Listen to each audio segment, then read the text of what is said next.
Pam, pam. Pam, pam. Estranho de Peu. Tá vendo esse pezinho aqui, ó? Sem tornozeleira. Vai que caio. E você está assistindo o último episódio da temporada do... Critiquers.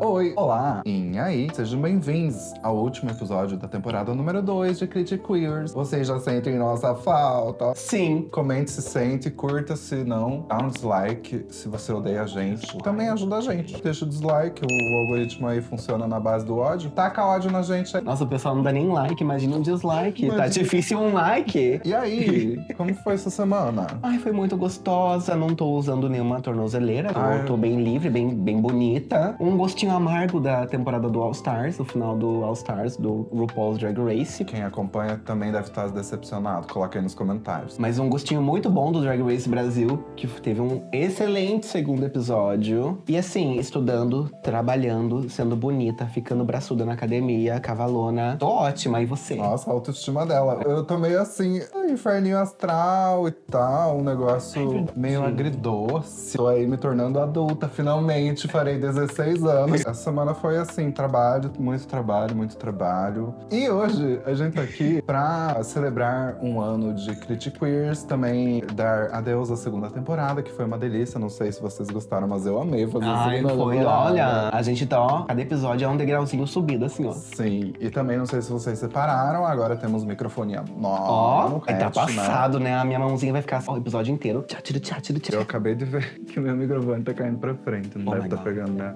voz direito. Enfim, espero que esteja saindo bom o áudio, a gente, né? Primeira vez que a gente tá testando o microfone também. Aí, upgrades pra entregar um conteúdo cada vez melhor pra vocês. A Virgínia faz isso por você? Enfim, pra juntar a celebração do dia de hoje, a gente decidiu falar dos nossos filmes preferidinhos. Já teve um episódio dos nossos faves, que a gente comentou um pouco por cima de vários filmes faves. Mas esses, a gente vai adentrar um pouquinho mais. A gente vai falar um pouco de cada filme, porque a gente vai falar de 2 filmes em um episódio. Então, pra não ficar aquela coisa assim, extensa, todo mundo dormindo na sala do cinema, a gente vai falar brevemente, se a gente conseguir. Que eu acho que a gente não vai conseguir. Porque é os nossos favoritos, né? Não é uma coisa que a gente tá assistindo, tipo, porque a gente acha que combina com a estética do nosso canal, ou que combina com o que a gente quer falar. A gente tá falando do que a gente gosta e abrindo o nosso coração aqui, trazendo emoções Yes. do porquê que a gente gosta. O fecho. Então, sem mais enrolação, vamos para a crítica. E hoje falaremos de o meu filme, né, escolhido, preferido, o meu fave do meu core é Holy Motors, de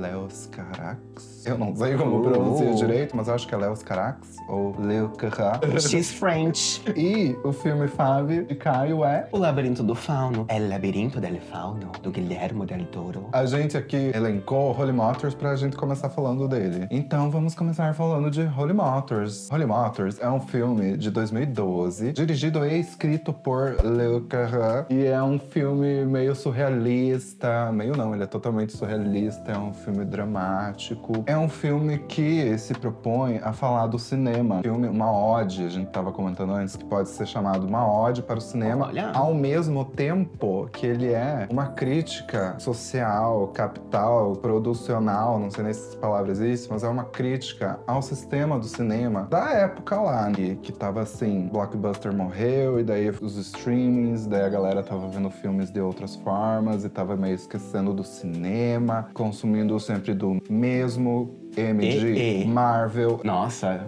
é um tópico, né? É um tópico, porque é um filme que satiriza a enlatação do cinema e também a preguiça do público de pensar enquanto assiste o filme. Assim, é um... Antes da gente adentrar no filme, eu quero entender o porquê ele é o seu filme favorito. Ou por que ele é meu filme favorito. Esse teatro, quando eu era uma criança, pré-adolescente, e aí eu sempre gostei muito da atuação, gostei muito do teatro, sempre gostei muito do cinema. E esse filme me levou pra um lugar outro, assim, em questão de cinema mesmo, porque eu, como uma gayzinha do interior, tava acostumado ao enlatado do cinema, filme de Natal, né, filme que passava na Globo. Então era sempre essa questão do enlatado, vamos dizer. Aí eu entrei em contato com esse filme e ele me quebrou em várias partes. Foi um filme que que, uau. Hoje, inclusive, estava vendo outras pessoas fazendo a crítica desse filme, estava lendo algumas coisas também sobre o filme, e eu me emocionava, assim, no meio, porque as pessoas descrevendo as cenas, daí eu lembrando a cena de como eu vejo ainda hoje, porque eu já assisti esse filme mais de 10 vezes, provavelmente. É muito intenso, é muita simbologia, é muita coisa em cima de cada cena. E fala sobre um artista do cinema. Isso que é mais louco, é um artista do cinema interpretando um artista do cinema que interpreta vários outros, sabe? É umas quebras de 500 mil tipos de parede. Enfim, esse filme me quebrou, assim, como ser humano. Ele me desmontou e me remontou depois. A Lady Gaga vindo pro Rock in Rio. É um filme muito bom mesmo, né? A gente tava até comentando antes da gente começar a gravar, ele tava tomando um chá, comendo um biscoito, né? Uma coisa bem assim. Vai fazer 81 aninhos, né? Muito interessante como ele consegue homenagear o trabalho da atuação, ao mesmo tempo que consegue criticar como a indústria é. É um negócio assim, tem uma cena, já vou começar por aí, que é a cena de captura, que ele faz todo um processo de captura corporal, que ele tem que ficar lutando e depois tem uma cena de sexo ali e tal. Uma cena de sexo, né? Que ele tá virando um 3D, que é a sua área, por sinal. E eu sinto que o filme, ele tem muito de uma questão que é tentar não relativizar, mas ele tenta explorar a violência até, de certa forma, dentro do cinema. Porque tirando alguns personagens, todos eles têm algum tipo de violência pra ele interpretar, de alguma forma. Seja um sequestro, seja um assassinato, seja acompanhar uma pessoa ali. Uhum. Mas é muito bonito, porque a gente vê o quão exaustivo é esse trabalho. Porque quando a gente pensa em cinema também, a gente pensa, ai meu Deus, os filmes que estão bombando, que tá ganhando milhões, que os atores ganham milhões. Mas nem todos os atores que fazem filmes ganham milhões. O próprio ator que fez o Superman, ele ganhou $750 mil só pelo filme. Imagina. Então pense. Imagina. E tipo, é um blockbuster aí que tá... Quer dizer, não tá ganhando milhões, né? Porque fora dos Estados Unidos o filme não tá sendo muito bem aceito. Mas geopolítica, hoje não. Hoje a gente vai falar de alegria. Eu acho que um dos pontos que eu mais gosto é a montagem dele. Como a gente consegue saber quando acaba um personagem e vai começar outro. Que daí tem a questão da limousine. Tem a questão da música, da limousine. Ai. Eu vou tentar dar um resuminho rápido do filme. O filme, ele foca no Oscar, que é um ator, e o jeito que ele trabalha como ator, no caso, ele pega uma limusine com a Celine, que eu amo. Ai, mamãe, paixão, né? Mamãe. Infelizmente não está mais entre nós, mas enfim. E aí a Celine leva ele pra vários pontos da cidade que ele tem cenas pra fazer. E aí você já entra nessa loucura, assim, ele sai de uma casa, de uma família, né, que parece que ele é um ricão, assim. Ele tá de terno e tal, seguranças na casa, dele entra num carro, desce até um ponto, dele sai do carro e entra na limusine. E aí ele sai interpretando, né? O filme, ele conta a história de um dia só desse personagem, e nesse dia ele interpreta 9 outros personagens. Então vai parando de ponto em ponto, vai mostrando o personagem que ele interpreta ali, conforme a situação que tá descrita no roteiro. E quando ele alterna entre a cena e volta pra limusine, na limusine sempre tem alguma questão, assim, filosófica, né? Sobre o ato, sobre a performance, sobre a atuação, sobre teatro, cinema. Sempre tem alguma questão rolando com ele, né? Ou tem algo, ou alguém dentro da limusine também, Sim. compondo toda essa cena ali de dentro, que é muito legal. Tem uma questão, assim, também do ator ficando velho, e daí a indústria vem e começa a pressionar o ator do tipo, você tem certeza que você consegue fazer isso ainda, que você ainda quer levar esse tipo de vida? E a gente sabe que na indústria de cinema tem muito essa questão de idade, né? Tanto com os homens quanto com as mulheres. E ele também, então, brinca com isso dentro do filme de uma forma até que sutil, eu diria. Mas é uma cena bem também, né? Que chega o chefe dele dentro do... Bizarríssimo. Bizarríssimo. Deve ser uma representação do Harvey Weinstein, eu tenho total certeza. Nossa, porque, chega a ser nojento de ver, assim, assustador. Uhum. E aí, a gente vai, enfim, atravessando essas realidades que ele compõe durante o dia e... Como é que é o nome do ator? Denis Lavant. Querelho. Denis, what the fuck? É um trabalho tão incrível, tão, assim, minucioso, detalhista. Ele interpreta cada personagem que ele faz durante o dia de uma forma tão... Não consigo nem pôr em palavras. Ai, meu Deus. Mas é muito bonito, é muito gostoso de assistir. Ele é um filme bizarríssimo também, né? Porque conforme a cena, tem uma cena, né, que a gente tava comentando até antes, que ele interpreta uma pessoa que a sociedade vê como algo nojento, feio. E ele sai de dentro de um bueiro, no meio de um cemitério, onde tá acontecendo um photoshoot pra uma revista de beleza, com uma modelo magérrima, linda. Com a Eva Mendes. Eva Mendes. Belíssima. Belíssima. E aí tem uma questão do contraste, assim, porque tem uma galera em volta do photoshoot ali, ele chega empurrando todo mundo, o cara bizarro, não fala, só fica fumando um cigarrão, ele não, é cego de um olho, enfim, é uma coisa bem esquisita. E daí ele tem esse contraste do belo e do grotesco. E aí o grotesco rouba o belo e vai os dois pro bueiro. E daí no fim dessa cena, eles se transformam no La Pietà. É do Michelangelo. Ixi. Nossa, agora me deu um branco. Ivana. Perdão, Ivana. Perdão, Ivana, mas vai estar aqui, ó. E, enfim, e aí disso ele pula pra outro personagem, daí tem umas horas que ele se encontra com ele mesmo dentro da história e ele se mata diversas vezes. E aí é uma confusão durante o filme inteiro, por quê? Porque você não sabe se as pessoas com quem ele se encontra durante o dia, faz a cena ali, são também outros atores, atrizes contratados pela mesma empresa ou se são pessoas reais. Então, assim, vira um troço que você é, tipo, obrigado, obrigada ou obrigade a pensar, a interpretar, a tentar pelo menos entender. Tipo assim, não vou dizer que todo mundo consegue entender, porque realmente é um filme bem difícil, assim, de ter uma única interpretação. Eu acho que se você partir do pressuposto que é um ator interpretando o personagem, você já consegue ter uma visão diferente do filme. É. Porque eu acho que se você for ver o filme e tentar entender o que tá acontecendo sem entender sobre o que o filme fala, talvez fique um pouco estranho a sua percepção da obra em sua totalidade. Porque ali é um ator interpretando. Ele tá interpretando... É muito bizarro porque são várias camadas, né? Porque ele tá interpretando pro filme que a gente tá assistindo, mas ele tá interpretando uma nova persona a cada cena que ele tem que fazer. E realmente a gente não sabe se aquelas pessoas que estão à volta, que estão interagindo com ele, até que ponto elas são reais ou elas fazem parte do mesmo universo que ele tá. Inclusive tem um ponto do início do filme, quando ele sai da casa, porque o final do filme, vai ter spoiler, né, obviamente, ele termina em uma outra casa. Então a minha percepção é que é um ciclo, assim, tipo, toda vez ele vai começar em uma casa e terminar em uma casa, começar em uma casa e terminar em uma casa. Ele nunca vai ter um porto seguro, uma coisa fixa, porque ele é ator e ele é mutável. Sim. Olha, nossa senhora! E ele brinca com isso também, porque o início do filme é uma imagem, são fotografias em movimento, né? Que eu fui atrás aí, Olha. essas imagens foram capturadas por Etienne Jules Marey. Com certeza não estou falando o nome correto, mas ele foi um francês, inventor e cronofotógrafo. Ele começou a estudar, né, a fazer essa questão da fotografia em sequências, o que transformava foto em vídeo. Então tem umas coisas bem engraçadas, até eu lembro da faculdade. As pessoas desenhavam cavalos antigamente com as pernas quebradas, assim, porque imaginava-se que o cavalo corria... Eu vou pôr imagem aqui pra vocês. O cavalo corria desta forma que está aparecendo aí na tela. Mas, graças a essa tecnologia que foi surgindo depois da fotografia em sequência, descobriu-se que o cavalo corria assim.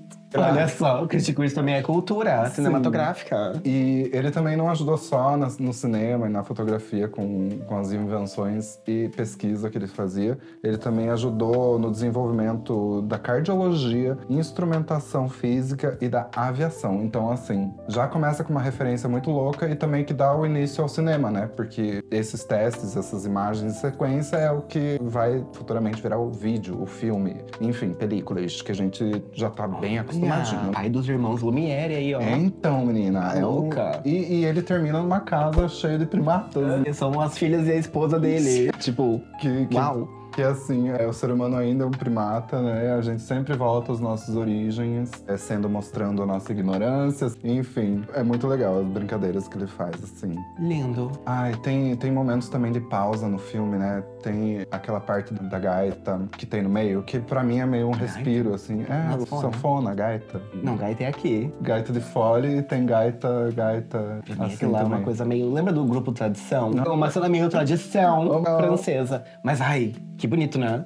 Sim, até essas cenas que é pra dar um respiro, assim, é perfeito. A música é incrível. Tem a cena da Kylie Minogue que ela Nossa! canta também. Então, assim, primeiro que Kylie Minogue, né? Um ícone. Um ícone. Eu lembro que a gente falou disso porque esse filme a gente assistiu em 2020, lá no Cineclube Tico Tico no Fubá, que era uma outra proposta, outros tempos. Que foi o que deu início, eu acredito. Querendo ou não, né? O nosso pontapé sem a gente nem saber na época. E eu já falei, e eu volto a repetir aqui, é a cena da carreira da Kylie Minogue. Ali ela rouba a cena. Naquele momento ela rouba a cena do Oscar, totalmente assim. E é uma cena triste, mas é uma cena bonita. E essa cena é muito tipo, meu Deus, o que tá acontecendo nesse filme? Porque você não sabe, na cena triste, o spoiler, porque ela se joga no final. Se joga lá de cima do Porque ela carro. tava gravando uma cena. Isso, e daí a gente não sabe se ela morreu de verdade ou ela morreu por causa da cena que ela estava fazendo na hora, porque o Oscar também morre várias outras vezes no filme. Gente, é muito sensacional. Obrigado, Morrer Léo. pela arte. Nossa, assim, ó, você foi, ó, chuap, ligeiro. Gente, sério,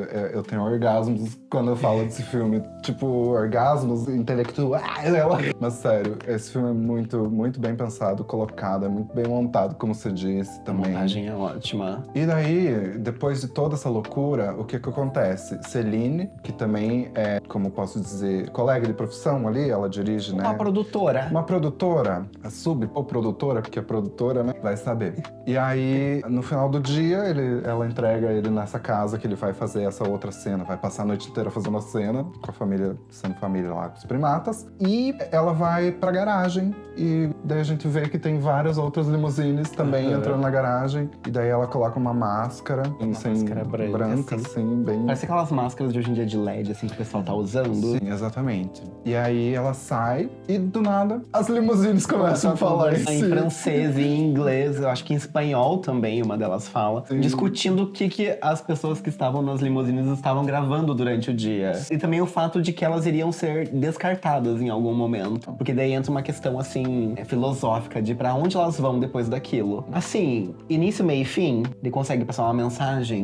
sem ser cansativo, porque o filme tem 1h50, mais ou menos, e passa muito rápido. Sim. Eu senti que passou muito rápido. Quando eu vi, tava na cena da Kylie Minogue, que é uma das últimas, se não a penúltima, se não me engano. E acabou o filme e eu fiquei, nossa, Queria mais, né? queria mais. Eu queria que fosse explorado, eu queria que tivesse uma série, cada episódio fosse explorado vários personagens ali do Oscar. Mas, né, infelizmente é só um filme e tá tudo bem. E o Léo Carrax, ele tem uma questão do tipo, ele não produz loucamente igual o normal que a gente vê. O Luca assim. Guadagnino. Nossa, não aguento mais ouvir falar de filme desse cara. Nossa, para, dá um descanso. Calma aí. Porque, por exemplo, Holy Motors é de 2012. Ele só foi lançar outro filme de volta na carreira, vida dele, em 2020. Então, assim, né, ele tem processos muito longos de criação, etc. É muito interessante. E tem muita gente que diz que o Holy Motors é o ápice do cinema dele. Apesar de o cinema dele ser sempre bem subversivo. Mas, enfim, é uma genialidade em forma de filme, eu diria. Tem diálogos incríveis dentro desse filme. Tem uma cena que eu destaco aqui, que é o diálogo que ele tem, né? Ele interpretando um pai que vai buscar uma filha numa festa de adolescentes. E ela mente pra ele que a festa tava legal, não sei o quê, e ele acaba descobrindo que ela ficou trancada no banheiro a festa inteira porque ela se achava feia. E aí começa uma discussão muito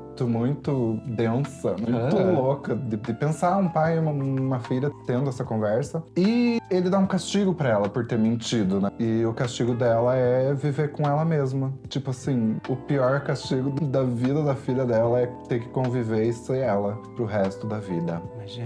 Imagina. E aí é isso. A filha com certeza deve ser outra pessoa interpretando a filha. Tem um momento também que ele interpreta uma pessoa que tá morrendo de cama, assim, um tio, né, de uma outra pessoa. Em um hotel luxuosíssimo, né? Tipo, ele é um tio riquíssimo que tá ali definhando. E aí, meio que dá uma atrasada numa cena e ele tem que sair correndo dessa cena. Então, tipo assim, ele morre, termina a cena e daí, de repente, ele levanta, pede licença pra moça, fala que ele tá com pressa, que ele tem que ir e tal. E daí, eles conversam um pouquinho ali, se apresentam e os dois saem dali com a certeza de que talvez nunca mais vão se ver na vida. Ele até fala, né, que tipo, gostaria de encontrá-la de novo em um outro momento, em uma outra cena. É muito louco, é muito louco.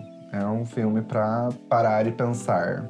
Muito gostoso. 10 de 10. 10 de 10. Sem defeitos. Nossa, nem vou perguntar pontos fortes e pontos não tão fortes, porque você já deu todos. Gente, sério, vão assistir. Eu não sei também se vocês gostam desse tipo de cinema, mas se vocês gostam de cinema um pouquinho fora da caixa, essa é uma boa pedida. Bonito. Eu também vou dar 10 de 10, porque, né, é o fave aqui. Eu não vou chegar aqui 5. Não, você pode mas dispor não, eu isso, acho aí. que você pontuou muito certo. Tem só um ponto que você não falou, que é o começo do filme, que a limusine tá em um túnel, assim. E quando tá saindo do túnel, dá pra ver Paris, dá pra ver o arco lá de Paris. Belíssimo! Nossa, aqueles apartamentos de Paris, assim. Ai, é puro cinema. É puro cinema. É puro cinema. 10 de 10 também. Vão assistir Holy Motors, do Lewis Carroll. Olha, je parle français. Oh, a gata. Não, mentira. Não sei se tô falando certo. Enfim, anyways. Bora para o segundo filme. Fave de Caio. E agora eu vou deixar ele falar um pouquinho.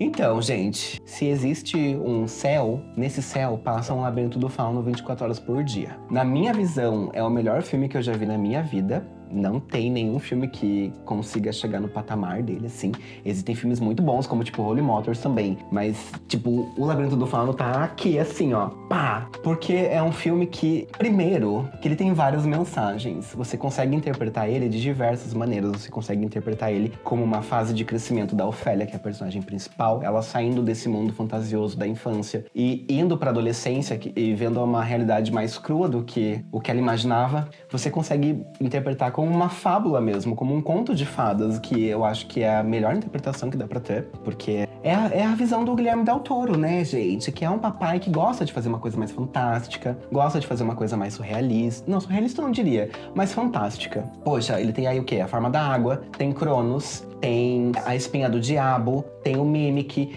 tem o Hellboy, o 1 e o 2, que são filmes, ai, belíssimos. Eu acho que um dos pontos fortes, que eu já vou até falar aqui do Labirinto do Fauno, é que tudo é muito tangível. Assim, tem um CGIzinho também, porque, né, seria difícil criar um sapo ou fadas que voassem, mas tudo é muito tangível, então a gente consegue se conectar com a Ofélia e a gente consegue entender o que ela tá passando dentro daquele mundo, porque tudo é muito, assim, é tocável, tudo é muito maquiagem, assim, fora do filme. E é um filme, e é um dos meus filmes favoritos, porque eu assisti ele numa época que eu também tava nessa transição entre infância e adolescência, então eu conseguia me ver na Ofélia, tipo, eu vou ter que matar a minha fantasia porque eu preciso entrar em uma nova fase da minha vida? Ou como que eu posso fazer essa fantasia continuar durando ao mesmo tempo que eu encaro uma nova perspectiva do que tá acontecendo comigo, com o meu corpo também, que tem isso no filme. É um filme que ele é lindo, não tem nada de errado nele. E como sempre, é um filme do Guilherme Del Toro que se passa em algum momento específico da história, né? Ele se passa em 44,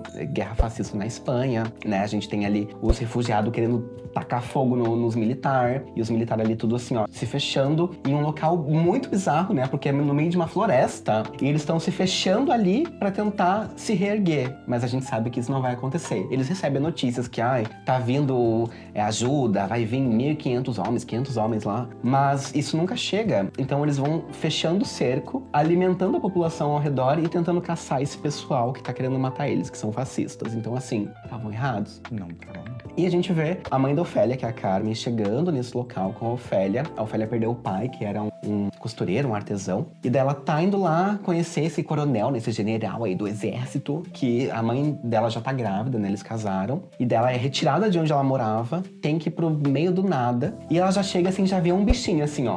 Louva a Deus. E daí ela já vai, já acha uma pedra estranha, já bota a pedra ali, o bichinho já, oi? Oi, Ofélia, tudo bom? E na casa tem um labirinto. Imagine você morar num quintal, numa floresta, rodeado de pessoas. E algumas pessoas não tão boas, né? Mas, tipo, tem a Mercedes ali, que é a governanta da casa, que é um amor de pessoa. E ela vai nesse labirinto, mas daí a Ofélia, a Mercedes fala, não, você é muito pequenininha, você pode se perder, venha pra cá. Até que um dia ela acorda à noite, o louva-a-Deus tá e leva ela pro labirinto. E é lá que ela conhece o Fauno. E daí o Fauno conta, que isso também tem no início do filme, conta que ela é uma princesa, que fugiu de um reino, dela ficou cega por causa da luz, dela morreu de fome, de dor, o que é muito triste, E eles estavam sempre esperando que ela retornasse, só que ela tem que passar por 3 provações pra provar que ela é a princesa perdida, pra poder voltar pro reino dela. E a partir daí, meu amor, é fantasia, é tensão, terror, medo, enfim.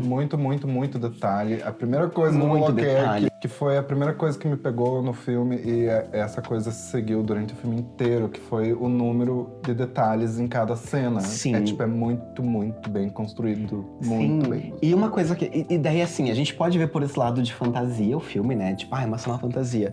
Mas essa questão do crescimento da Ofélia, porque o fauno é uma representação feminina. Porque o fauno, ele tem esse formato da cabeça dele, é um formato de um ovário. E a gente vê o fauno em vários lugares da casa esculpidos. Então a gente vai conectando assim, tipo, ela tá crescendo, ela tem a primeira menstruação. Então, realmente, pra mim, o filme também tem essa parte desse deslocamento da sua infância, desse mundo de fantasia que a gente tinha, e do crescimento, da mudança no corpo, do enfrentamento da guerra, de ver a mãe quase morrendo ali por causa do bebê, que não tá muito legal, tá meio estranho. E daí ela tem 3 provinhas. A primeira provinha dela, ó, o Jurassic Park ali, ó.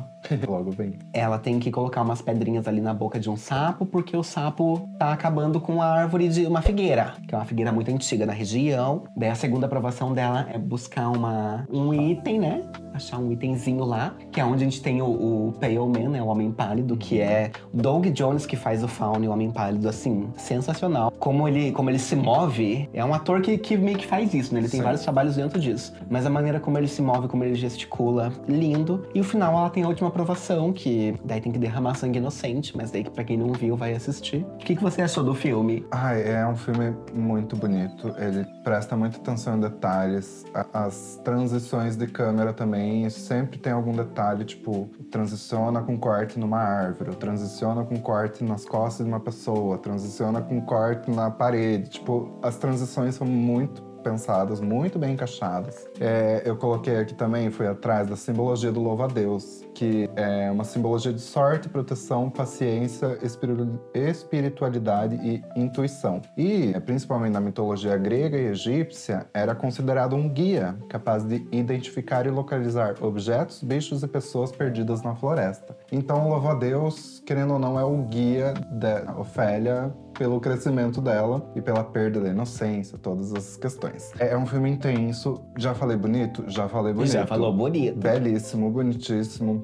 Isso que eu ia perguntar pra você. Você comenta, a gente vê que esses militares, que a mãe da Ofélia, o militar que ela casa, ele não gosta nem um pouco de ninguém, né? Ele só quer saber dele e o filho que tá pra nascer, porque ele sabe que é um menino. Botou na cabeça que é um menino. E aí tem uma questão higienista, né? Porque ele é bem nazista, vamos dizer assim por cima. Fascismo no seu ápice. Sim. Eu gosto que tem muito easter egg também no filme, essa questão do fauno esculpido em vários lugares, imagens. Aqui, eu adorei aquela cena que ela desenha saídas nas coisas. A porta pra ela poder, na segunda missão ali que ela tem, com o giz. Meu, Oi? Muito louco. E a sequência da história dela é muito massa, porque tem percalços, assim, totalmente tangíveis também, em questão tanto com a relação dela com a mãe, da mãe com o padrasto. Ela não aceita o padrasto, inclusive quando ela consegue debochar do padrasto, ela faz.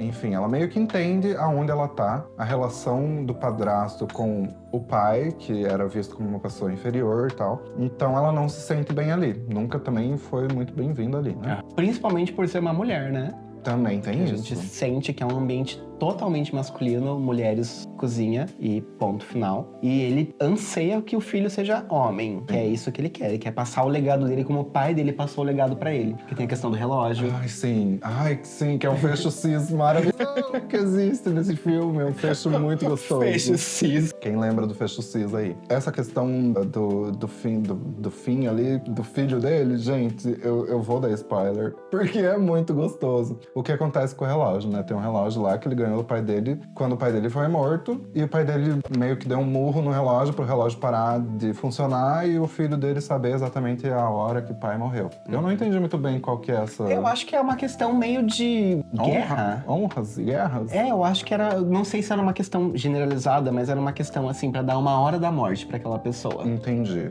E pra ter passar. Um hábito digno. Uma coisa assim, porque eu sou de um patamar grande, então eu preciso ter uma prova de como isso aconteceu, quando aconteceu. Entendi. E esse cara é tão pau no cu... Pau no cu. Que ele conserta o relógio porque ele não tá nem aí com o pai dele, com a história da vida dele. Inclusive, ele até deixa de lado quando alguém menciona o pau dele. Fecho cis não, agora eu fecho trans. Não vai mencionar meu pau, não. Menina, que react é esse? Quando alguém menciona o pai dele, ele deixa a conversa de lado, não deixa continuar, não gosta de lembrar. E, enfim, quando ele vai morrer, o filho dele tá ali nas mãos dele quase. Quando ele é capturado pela galera da esquerda. E aí ele entrega o filho na mão da ex-criada dele. Da Mercedes. Da Mercedes. E ele dá o discurso lá que o pai dele deu também, do tipo, ai, por favor, fale pro meu filho a hora exata que eu morri. E daí ele vai continuar a dar o discurso, a Mercedes só fala, não. E ele não vai nem saber seu nome. Pá! Ai, sério, o filme é muito bonito dele, acaba assim. Ai, que delícia. Porque, nossa, tem a cena da garrafa, né? Quando ele pega um pai e o filho caçando, Sim. que é assim, horrível, horrível, horrível. Ele era uma pessoa extremamente cuzona. Inclusive que a Mercedes já dá um fecho cis na boquinha dele, né? Já faz um coringa ali, Sim. que é uma delícia. Sim. Bota a navalha aqui dentro da boca dele, ó. Ah, tudo. Então, foi sucesso porque ele pega a galera pra torturar ali, e daí uma hora ele pega a Mercedes. E a Mercedes debocham dela por ela ser mulher, ele fica sozinho, fica tipo, ai, como ela poderia me fazer um mal? Não Ela vai é só fazer uma nada. mulher, apenas uma camponesa. Mas uma camponesa que tem uma faca e que sabe usá-la. Olha, ela tem a faquinha que ela deixa aqui, ó, na bainha assim. Ai, chique, Mercedes. Um beijo. Queen. Queen. Tá, uma coisa que eu notei aqui também que eu acho legal de falar, isso na minha interpretação, que a mãe dela é meio que uma representação, eu não sei se da vida do Guilherme Del Toro, não fui tão a fundo assim pesquisar pra saber, mas uma representação de como as pessoas insistem em matar o sonho das outras quando o delas já tá totalmente assim, porque ela se entrega pra um capitão, que é um cuzão, e ela sabe disso, só pra ter talvez uma vida melhor, pra dar uma vida melhor pro filho e tal. Só que, né, sai pela culatra, assim. Porra, Né? Carmen. Carmen, poxa. Sabe? E daí ela tenta estragar os sonhos, a infância, né? Essa coisa, essa questão fantástica, né? Fantasiosa da filha, porque ela já não tem mais sonhos, ela não consegue ser feliz e tal. Tem uma hora até que a filha dela fala, né? Ela pede assim pro feto. Ela vai contar uma historinha, né? Depois. E daí ela pede pro feto não machucar a mãe dela, no caso, ela tava vendo que a mãe dela tava quase morrendo por causa do bebê. E se ele não machucasse ela ia transformar ele em príncipe e não sei o quê. Enfim, daí ela faz uma magiazinha lá que o Fauno encontra pra ajudar a mãe dela. Uma mandrágorazinha, 2 gotinhas de sangue por dia num vasinho de leite ali com a mandrágora. E dá super certo. Só que daí quando descobrem, destroem também essa... Queimam a mandrágora. Queimam. Ai, sabe? Enfim, é uma questão assim bem grande da morte da inocência também, da morte da infância, da morte dos sonhos. É muito, muito, muito bonito, é muito tocante. Eu também tenho uma breve memória desse filme, porque assim, eu lembro de amar esse filme também, só que reassistindo ele agora pra gravar esse vídeo, parecia que eu nunca assisti na vida. Porque assim, eu me encantei 100% de volta com esse filme, é muito bom. Deu um reset na sua memória. Deu um reset. Ai, né? sim. E é tudo muito bem pensado. Eu acho que esses 2 filmes que temos aqui hoje são assim, atenção nos detalhes, atenção na fotografia. O entorno de quem tá atuando ali na hora também conta a história, não é tipo uma coisa focada e dá o blur no resto da cena. Não, é tipo, tudo conta a história. Sempre tem que dar uma olhadinha num canto assim, porque tem aquela regra das 3 babadinhos. Da proporção. Da proporção. E sempre tem coisa fora dessa proporção pra passar despercebido. É, gente. Se você for assistir o Labirinto do Fauno, fica prestando atenção em como as coisas são entalhadas nas madeiras, na casa. Como é que a primeira vez que aparece o fundo, ele tá bem escondidinho. Ai, nossa! E é um filme que consegue trazer até um pouco de terror, de certa forma, porque são criaturas, né? Imagine, você é uma criança ali, você sai no meio da noite seguindo um louva-a-Deus, chega num buraco no meio do nada, que você nem sabe onde é, e tem, tipo, um bicho de 2 metros de altura falando com você assim, ó, você é uma princesa, toma esse caderninho aqui e vai lá, bora. Vai fazer a tua tarefinha. Sim, e tem até uma cena que a Mercedes tá conversando com a Ofélia conta que ela conheceu um fauno, né? E a Mercedes fala assim, não confie em faunos, que eles são traiçoeiros. Eu até vi que tá escrito aqui, ó, o fauno era 8 ou 80, porque o fauno também é muito sassy. Sim, muito assim, ó, vai lá agora, bora criança. E aí eu fiquei um pouco confuso no filme, durante o filme, porque no começo ele se apresenta como uma pessoa super do bem e tal, um ser super do bem, e depois ele se transforma em outra coisa, e quando ela não consegue concluir as coisas com êxito, ele fica brabo de um jeito. Mas também, ao mesmo tempo que ela fala pra não confiar nos faunos, no fim a gente entende o porquê. Porque o fauno iria sacrificar o nenê. Na verdade, ele ia deixar a escolha na mão da Ofélia. Isso. Mas ela quis se sacrificar e daí no fim ela realmente tinha que ter se sacrificado pra conseguir o que Pra ele ir pro tava... reino dela. Então.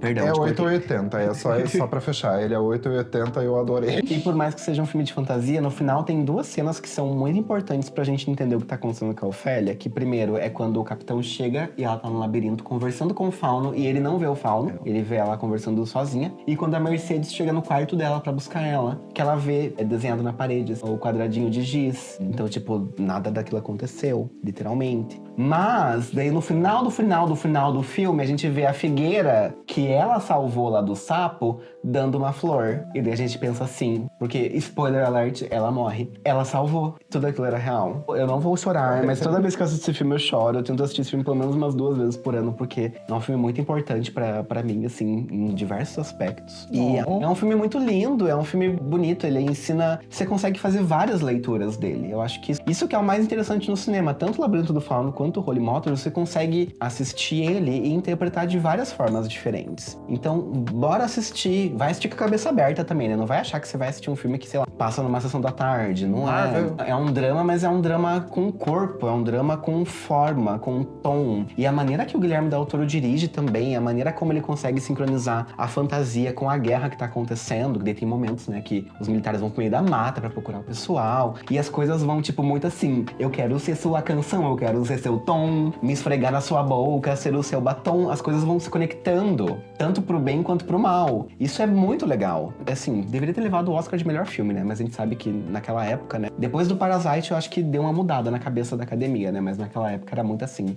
norte-americano, estadunidense. Porque é um filme muito lindo, vale muito a pena assistir. E bota aí nos comentários, vai assistir Holy Motors, do Léo Carrax, de 2012. Vai assistir O Labirinto do Fauno, do Guilherme Del Toro, também de 2006, 2007. E conta aí pra gente o que vocês acham. Qual é a leitura de vocês? Se vocês já assistiram também, deixa aí se você... Eu nem sei se você já terminou aqui o seu texto. Nossa, a gente acho que concluiu perfeitamente esse episódio dos Favs e também o último episódio da temporada 2. Meu Deus, não. Mas a gente volta, então, assim, né? A gente vai voltar em outubro. Primeira semana de outubro, já se prepare, na terça-feira vai ter vídeo novo. E a gente vai tirar essas férias, entre aspas, porque a gente já vai estar gravando. Já vai continuar. Gente, mais um roteiro nascendo. Sim, já vamos deixar tudo pronto, até porque setembro, outubro, novembro vão ser conturbados. Uau. Já temos muitos trabalhos, enfim. Mas é isso, agradeço todo mundo que acompanha. Se você puder curtir, comentar, fazer todo esse babadinho pra gente também crescer um pouquinho mais nas redes. É nosso aniversário. E por hoje é isso, gente. Um beijo no coração. Bisu, bisu. Foliadu. E até outubro.